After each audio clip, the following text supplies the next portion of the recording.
shouldn't say finally because I literally just walked into the first place that I saw. Yeah, I don't do choice well. If I'd walked down a bit, I probably would have ended up going back home. This one is okay. Sorry for the perfect. But I'm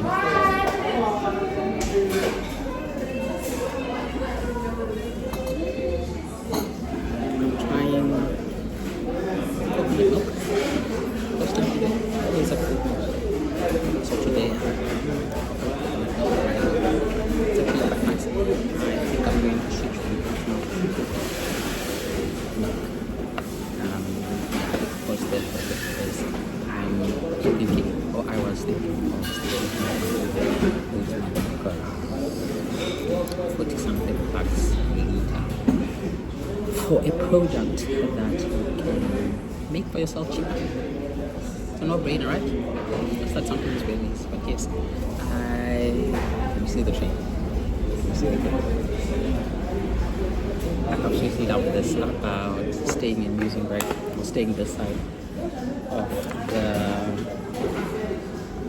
what's it called, the peninsula. Don't realize I had these on. So that's what I like about staying this side of the peninsula, especially if you take I'm not being random, it's just that the train passed. So yeah, it excited me again. But my thing is, if you stay this side, right, and even if you don't stay this side, but just one day when you're in Cape Town, take a train from Falls Bay Station, and go all the way to Simon's Town on the train.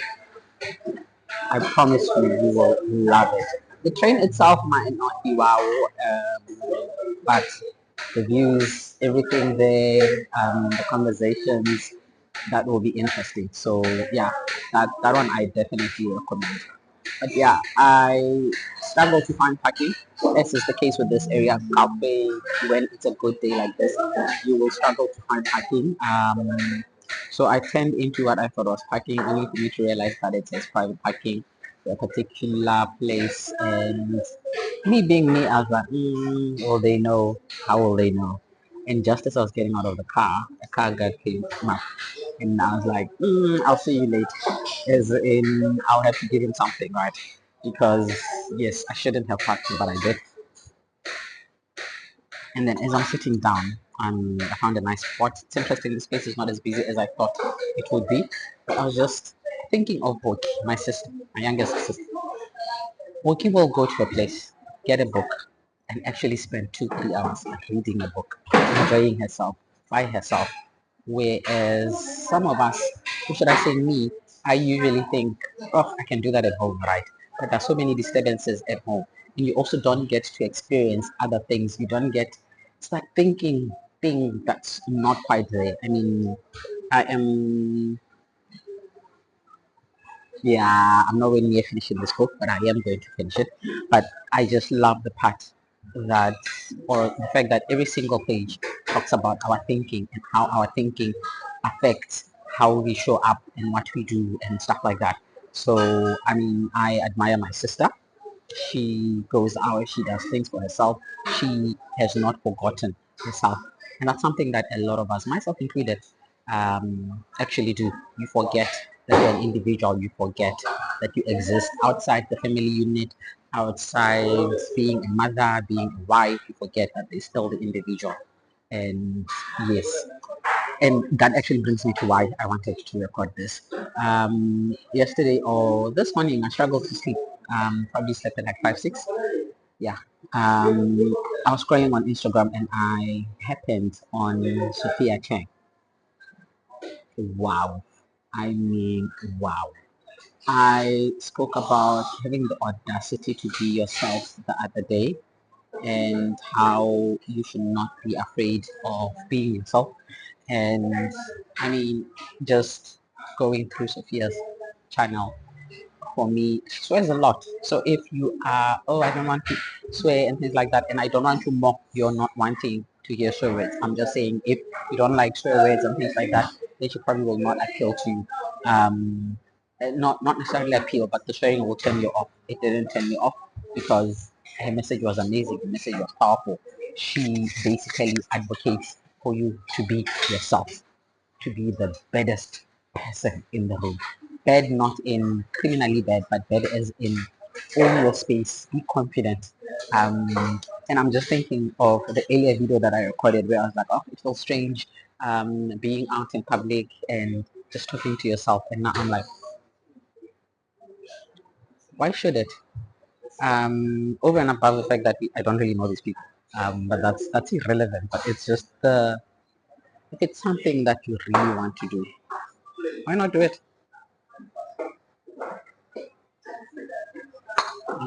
I had not wanted to record anything in here because I was like, oh, people will look at me as they're having the meals and doing whatnot.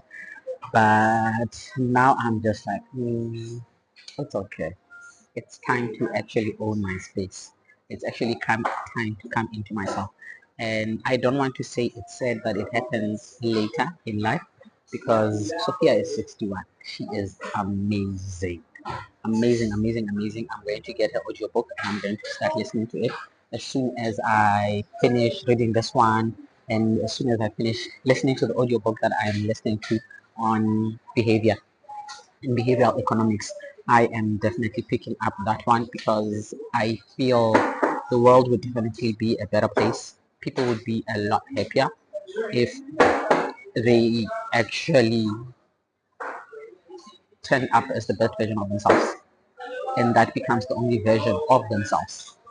As in, you do what you want to do, provided you're not hurting other people, it's not criminal and things like that, but you do what you want to do and you do it well. You know, there's that book as well that I saw. It's in my book list. I'll read it. What's it called? Die with Zero. Yes, yes, I think that's what it's called. Die with Zero.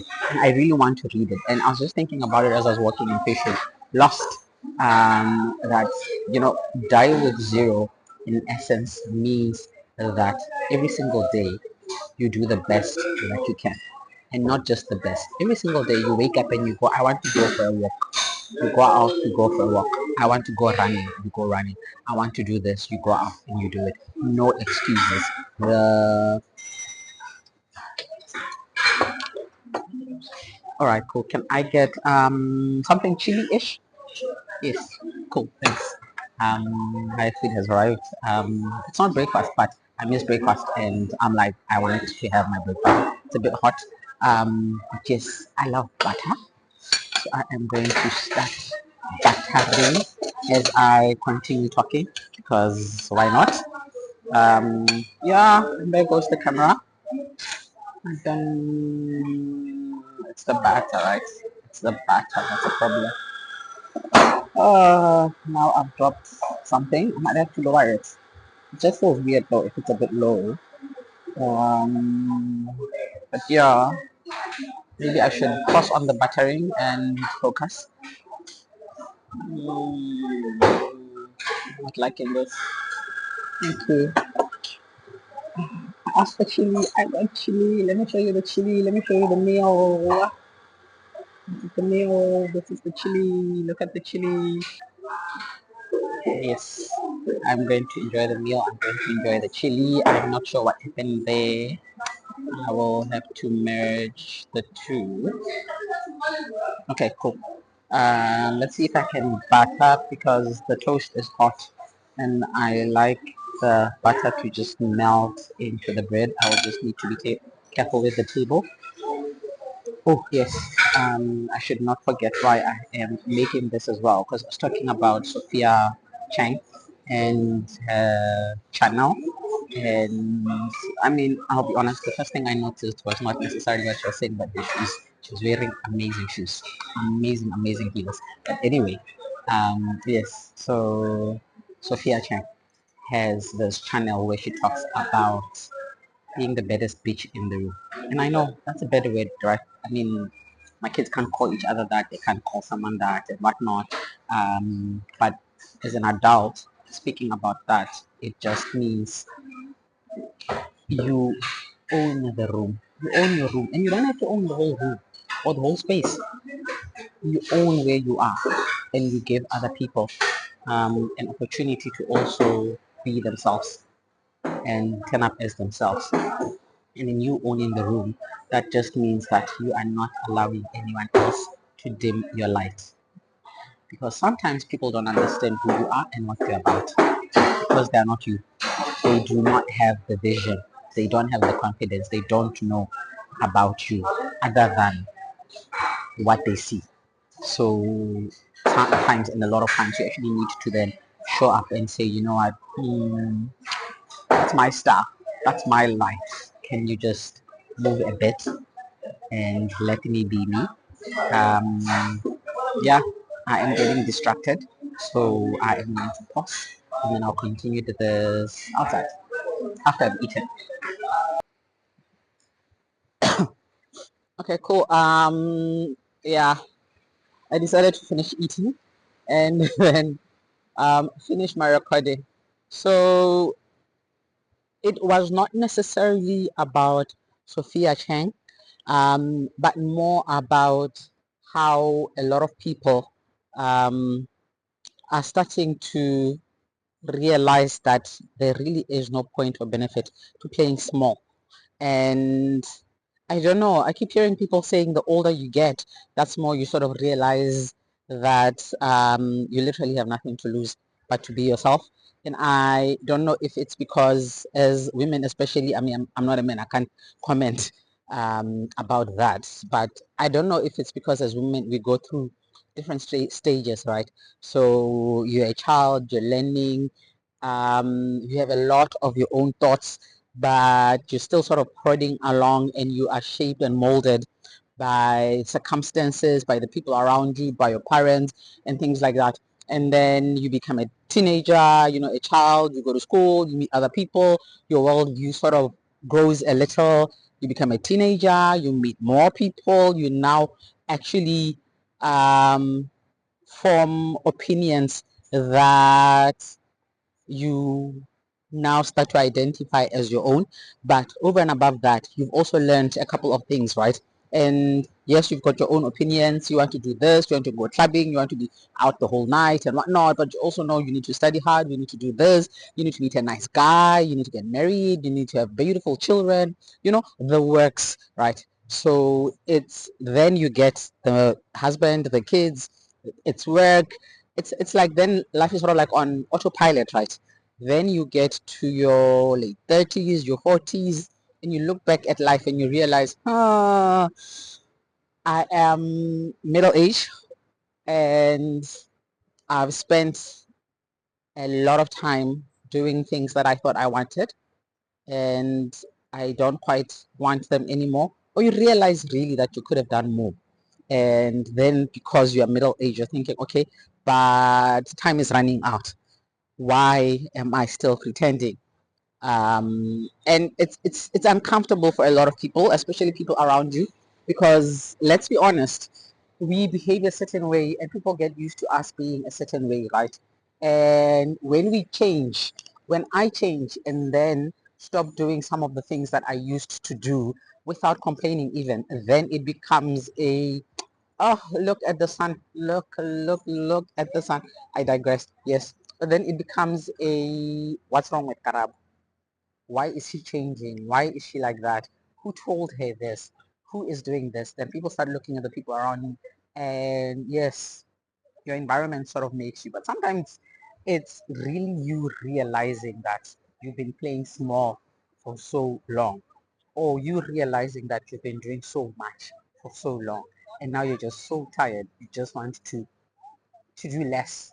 And it's okay. Like you become content in your own space with yourself and things like that. It's interesting that the earlier parts, right, in the earlier video or the earlier parts of this thing, when I was still sitting in the restaurant, I was talking about my sister Boki and how she would go out by herself, you know, read a book or just sit there and relax and enjoy being by herself, right? And I was just thinking that I should do more of that, right? And then halfway through, now I'm looking at the clock and I'm like, yo, my kids have been alone for so long. Oh, I should get back home. Oh, I should do this, right? And then I found myself laughing as well because I'm like, hmm, there I go again. because I know they are safe. They are with the dead. So why am I worrying? Why am I rushing? But yes, that is that is what I think sometimes keeps or holds us back. It's that, but I've never done this before. It's that this is uncomfortable. It's that what will people say? And that what will people say actually kills a lot of people. Sorry, I have to turn because the sun, much as it's glowing and making me glow and look amazing, it is in my face. So it's okay. I'll be a bit darker. No, there's still a bit of glow, right? Yeah. So yeah, it's interesting. Yeah, I guess it's part of the things that go bump in my mind. And the more I read, the more I observe, the more I come into other people doing something similar or on a similar journey, right? The more I realize that my thoughts, my feelings are valid. And the more I realize there's absolutely nothing wrong with feeling uncomfortable, right, in a situation, or even feeling uncomfortable with who you are or how you are and wanting to change and wanting it to be different. I mean, I'm looking at the glasses that I'm wearing now. They've got a red frame, right? And it took me okay, I can't say 40 something years because it's not like I started wearing glasses when I was born. How old was I? Early 20s? So close to 20 years for me to go from a black frame to something with color. 20 years. 20 years. And I'm not saying there's anything wrong with choosing black the whole time. I'm just saying there is more to life than black. There is more to life than one thing. And you only do this once, right? So we might as well go out there and do as much of what we love as possible. Go on that helicopter ride. Yes, it's a helicopter. Go on that helicopter ride. See the view. Go for a walk. Go for a hike. I mean, the sun is out. The amount of people who are outside is just it's heartwarming. Well, for me anyway, I love it. I love it when people are outside doing what they love, you know, being authentically themselves, being confident and whatnot. And it's interesting as well. I went through a period where I identified as an introvert. I'm not saying I'm not an introvert. I probably will still identify as an introvert, but I did not want to identify as an extrovert because the people around me had a version of an extrovert.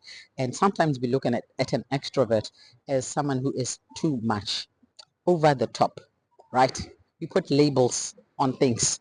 Why do we need to define all of these things? So it kept me back. It kept me from actually doing the things that I wanted to do, from being who I was. I mean, I write books, I write stories, I tell stories, but I've never been able to tell people that because I'm like, people will go, Karabo again. And now I'm in that period where I'm like, it's okay. It literally is okay. I can be Karabo again. I can stand in the middle of the street. Granted, now I'm not in the middle of the street, I'm in a parking lot, but still I can stand there and record a whole 10, 20, 30 minutes video because there's absolutely nothing wrong with it. It's what I want, right? Okay, so we got disturbed by my alarm. I had initially not, I wasn't recognizing what it's for. Sorry, but my soul just does not feel like it's healing, right? But that's beside the point. Um, okay, it's weird now because, well, it's not really weird. But yes, people are just looking at me and looking at me weirdly because yes, I am talking to myself, but that's irrelevant. I wanted to say we don't have toothpaste at home, so I'd set an alarm because I'm finding myself forgetting a lot of small things, and setting up various alarms throughout the day actually helps keep me grounded and keeps me remembering things that I need to do. A toothpaste. So yeah, bye and bye. Peace sign. I love peace. The peace sign. Taffy says it's again sign. That's my dot. And she says it's weird, but we do need peace in the Middle East, everywhere, and in our hearts as well. And that's it for today.